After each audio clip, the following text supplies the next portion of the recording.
Have you ever felt like you're playing a role you never auditioned for? Like your life is happening, but you're not really the one writing it?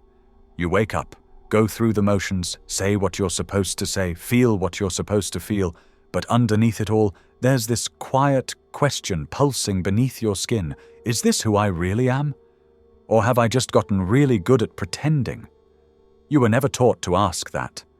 Like most of us, you were trained to follow, to fit in, to be good, to be nice, to be what the world finds acceptable. You got so good at being what others wanted, you forgot to become what you truly are. And now you're restless. Not because something is wrong with you, but because something within you is trying to wake up. Nietzsche called it the will to power, not over others, but over yourself. The ability to shape your own soul, to stop asking for permission, to stop inheriting your identity like a hand-me-down coat and start forging it like a blade in fire. You were not born finished. You were born raw, unfinished, filled with potential. And the world tried to name you before you ever had the chance to name yourself. This video is not for the satisfied. It's not for those still trying to win the world's approval. It's for those who feel that quiet ache of incompleteness, that unshakable sense that you're not here to find yourself, but to become yourself.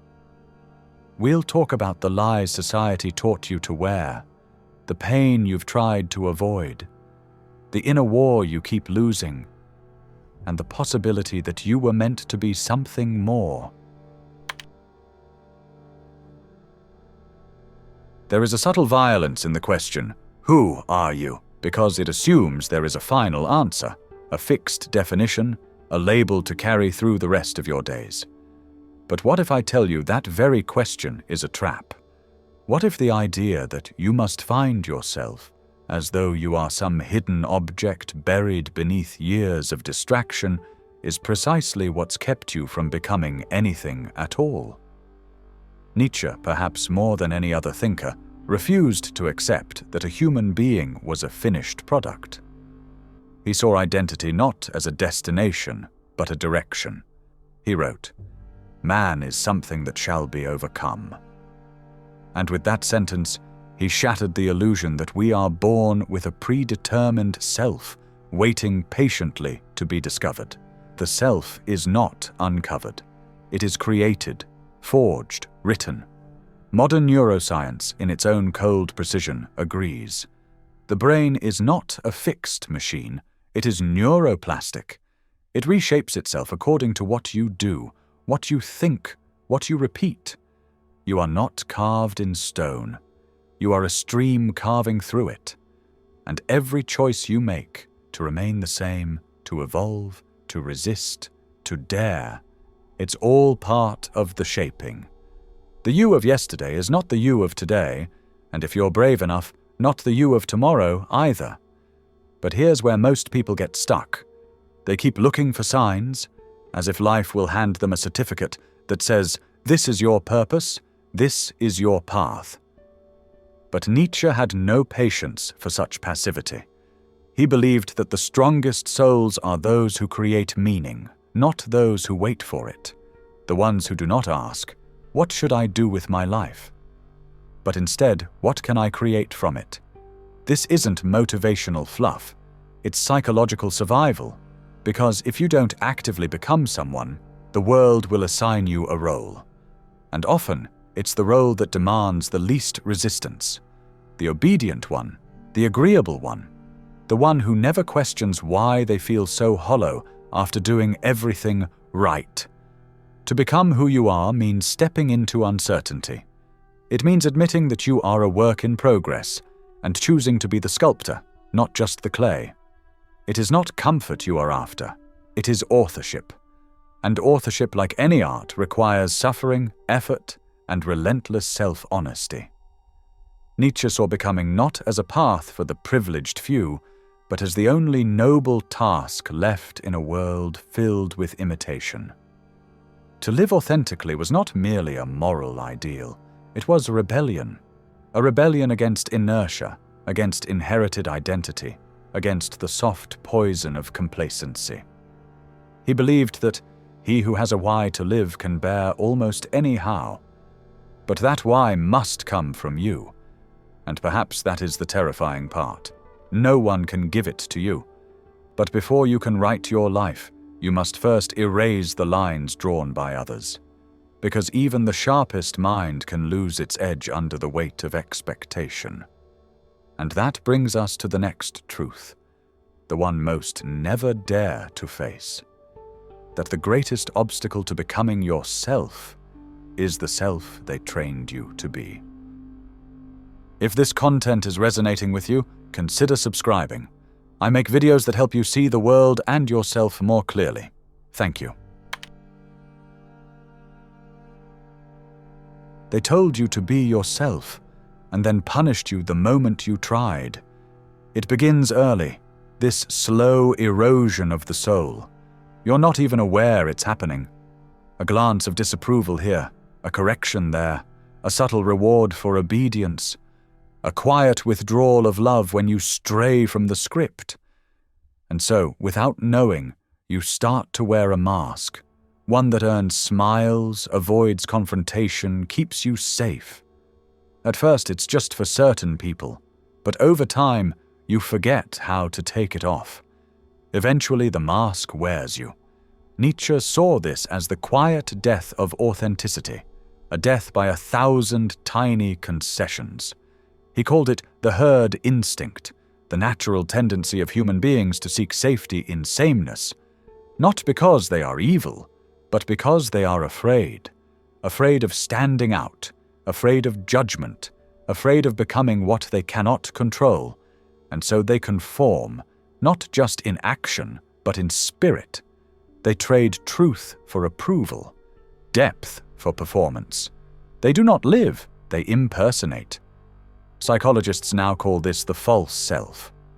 Donald Winnicott, a British psychoanalyst, described it as the persona we construct to please others, a protective shell built out of adaptation, not desire. And the tragedy? The longer you live as the false self, the more foreign your real self begins to feel. You become like a ghost in your own life, visible to all, but known by none. Social conformity isn't just cultural, it's neurological.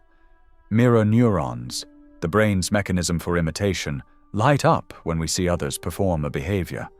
We're wired to copy, to fit in. That's how tribes survive. But what helped us survive the jungle has begun to strangle us in the modern world. Because now the threat isn't a predator, it's rejection, isolation, being misunderstood. And so we edit, filter, bend, until even we can't tell where the mask ends and the self begins. Nietzsche despised this spiritual submission. He called it slave morality, a moral system designed not by the strong, but by the weak who feared them. In this morality, humility is praised, ambition is shamed, and suffering is sanctified only if it breeds passivity. It is a morality that teaches you to lower your eyes, to suppress your instincts, to blend in, all while calling it virtue. But what happens when you live this way for too long? You begin to forget what your voice sounds like. You begin to confuse politeness for personality. You start mistaking compliance for character. And worst of all, you feel guilty for wanting more, as if authenticity is arrogance or rebellion is sin. Are you truly being yourself? Or are you being what the world rewards? To wear the mask is to survive, but to take it off, that is to live. And yet there's a reason you cling to it. Because beneath the mask is something raw, unpolished, wounded, a self you were told was too much, too weird, too emotional, too angry. And that is the next frontier Nietzsche demands we cross, not to escape our pain, but to walk through it. Because, as he warned, you must have chaos within you to give birth to a dancing star. The journey inward begins not with clarity, but with suffering. And it is only there, in the fire, that you begin to forge the self no mask can hide. suffering. The very word carries a weight, and a silence most people are desperate to avoid. We've been taught to flinch from it, numb it, dress it in distractions. But Nietzsche didn't flinch. He didn't romanticize pain, but neither did he flee from it. Instead, he stared directly into it and found something no one else dared to see. That suffering is not your enemy. It is your evolution, disguised in agony. One must still have chaos in oneself to be able to give birth to a dancing star. That chaos, the turmoil, the contradictions, the pain, it is not a flaw in your system. It is your system pushing you toward metamorphosis. Pain, Nietzsche believed, was the fire through which you temper the soul, and without fire, there is no forging, only decay. Modern psychological research affirms this with striking clarity. Studies in post-traumatic growth reveal that individuals who endure great suffering often emerge with deeper self-awareness, higher emotional resilience, and a more profound appreciation for life. But only if, and this is critical, only if they confront their pain consciously. Avoidance leads to neurosis. Engagement leads to transformation. But you've been conditioned to escape it, to pathologize every sadness, to medicate every fear, to silence every scream. You've mistaken comfort for healing, and in doing so, you've missed the deeper opportunity. Because true growth does not happen in calm waters. It happens in storms. It happens when everything you thought you were begins to crack, and you're forced to ask, what remains? Nietzsche called this self-overcoming. The idea that life is not about achieving comfort, but about wrestling with yourself. Not to win, but to change. Every wound you carry, every rejection you've faced, every moment of despair, these are not interruptions. They are the curriculum. And if you skip the lesson, you repeat the pain. It's not easy. The struggle within is a brutal teacher. It demands everything, your illusions, your pride, your innocence. But it gives you something far more valuable in return. Depth, clarity, substance. And slowly, the chaos that once overwhelmed you becomes the very ground you stand on. You become like tempered steel, shaped by heat, but no longer burned by it. Consider this. The amygdala, the brain's emotional alarm system, lights up during distress, yes, but it also activates during profound insight. Neuroscience shows that discomfort is often the prelude to psychological reorganization. Meaning, the breakdown you fear may be the exact moment your mind is rewiring itself to become more whole. But only if you stay with it, only if you stop running. Suffering, when faced directly, stops being a threat and starts becoming a compass. It points not to the world, but inward. It reveals the old wound, the buried belief, the hidden shame you've carried for decades, and in revealing it, it gives you a choice, to repeat or to rewrite. And this Nietzsche knew. The soul does not evolve through retreat. It evolves through confrontation, through the willingness to walk into the fire and emerge with ashes in your hair, but truth in your hands. But once you've faced the fire, another trial awaits. Not the pain of suffering, but the weight of freedom. The terrifying possibility that you can choose your life, even the darkest parts. And this, he believed, was the highest act of courage, not to avoid your fate, but to love it. Amor fati. And it is here we step into Nietzsche's final threshold. Not survival, not resistance, but authorship.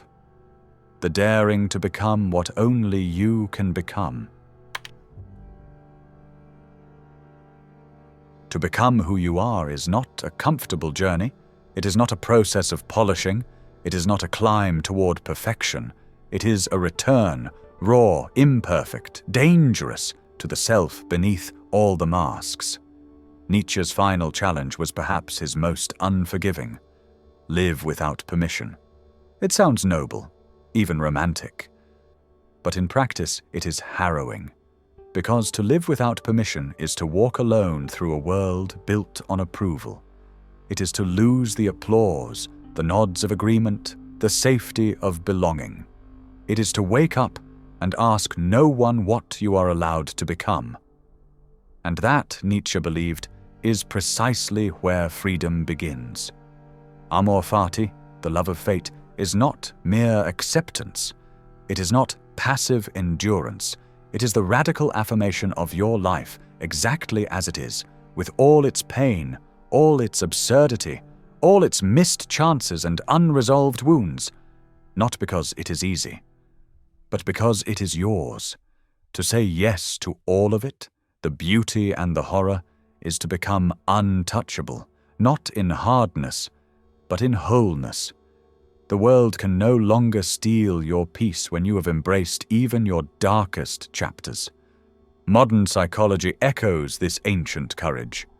Studies on radical acceptance and ACT therapy show that individuals who stop resisting their pain and begin to integrate it display significantly higher emotional resilience and life satisfaction. Why? Because they are no longer at war with reality.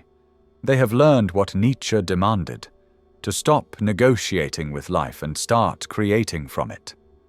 But here is the quiet terror that stops most people. Authorship demands responsibility. When you no longer blame the past, the culture, the family, the system, what remains is you. Not the victim, but the sculptor. The Übermensch, Nietzsche's highest vision of human potential, is not a tyrant, not a god, but a creator. One who invents meaning, not inherits it. One who builds values from the inside out. He does not seek to dominate others. He seeks to dominate the smallest tyrant of all, his own fear. And fear will be there. Make no mistake. When you first speak with your real voice, it will tremble. When you first say no, you will shake.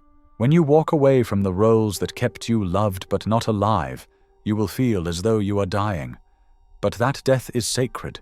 It is the end of the performance, the beginning of presence. So what would it truly look like to live without permission? What would you stop apologizing for? Who would you stop shrinking for? What would you begin to create? Not because it's safe, but because it's true. You were never meant to fit in. You were meant to become. Now I ask you as a fellow traveler, what part of yourself are you ready to reclaim? If these words spoke to you, if a part of you feels seen, then write in the comments, I choose authorship. Let that be your first act of courage, not for me, but for yourself. Because the world doesn't need more people who follow the script. It needs people who have the audacity to write their own.